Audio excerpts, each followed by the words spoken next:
Florida Congresswoman Paulina Luna is on the Oversight Committee, and she joins us now. All right, Congressman, what was Swalwell like in Congress? Did he have a rep? Yeah, he did have a reputation. And as you know, Jesse, I was actually the member of Congress that wrote the expulsion resolution for him, and I was ready to call it up and did tell him that if he did not resign by tomorrow that it would be filed, and we did have the votes to expel him from Congress. So what I will say is that many people on the Hill knew about this. Many reporters have come forward, even in talking to me, saying that they had heard stories about this.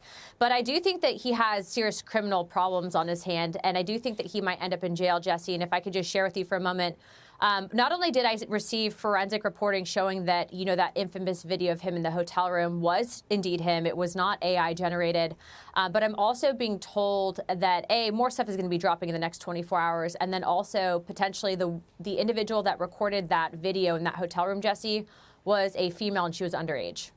Oh, just so the audience is aware, there's a video that's circulating. Fox hasn't confirmed it yet. It appears to show Swalwell on a bed, maybe another guy making out with a girl. That's it. That's all we know. But if what you're saying is true, and we don't know, but if that's true, that is very, very, very bad news. But back up. You're saying reporters on the Hill knew Swalwell was a shade ball but didn't investigate? Because why? Because he was a Democrat?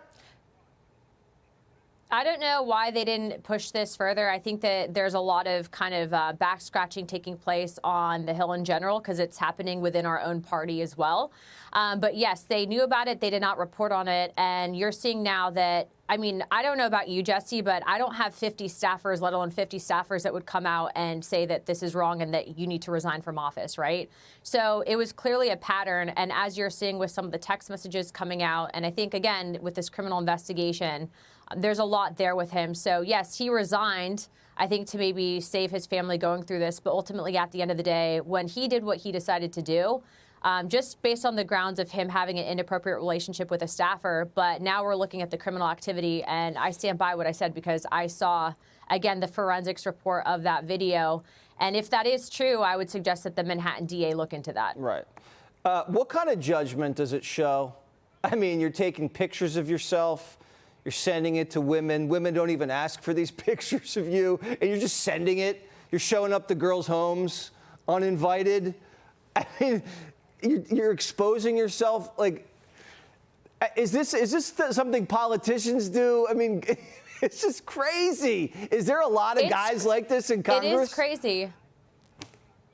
Well, we have one that also just announced that he's resigning, Tony Gonzalez. He got caught doing some similar stuff. But the fact is that some of these people get up there and they think that they're untouchable, and you can't treat people like this. And what's even crazier, Jesse, is that he knew all this was out there and he still chose to run for governor of California, which is beyond me, because did he not think that this stuff was going to come out? Yeah, it's suicidal. Clearly there's a lot of it. And it's suicidal, knowing you have all this crazy in your closet and you're running for, and he ran for president, and then he ran for governor of California. I mean, this guy's on a suicide mission to blow up his world. Now, it's also true, doesn't Congress have a lot of sexual harassment, misconduct claims that they settle and they pay out, but they keep secret?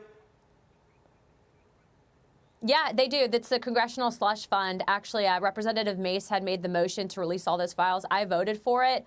A majority of members of Congress actually referred it to ethics, which we could talk about separately. They need an overhaul. But ultimately, in House Oversight, we actually did vote to subpoena those records, and we'll be releasing them because the American people should know, A, if you're voting for someone that's guilty of sexual harassment to where they have to settle it with a victim, but then also, too, do you really think your taxpayer dollars should be going to that? And the answer is no. And what's even crazier, Jesse, is that the Democrats in the Swalwell case said you can't run for governor, but you can still serve in Congress, of which that's why I brought up the expulsion resolution. And so we played 5D chess on that one, but we're glad he's out. All right. Well, tough day.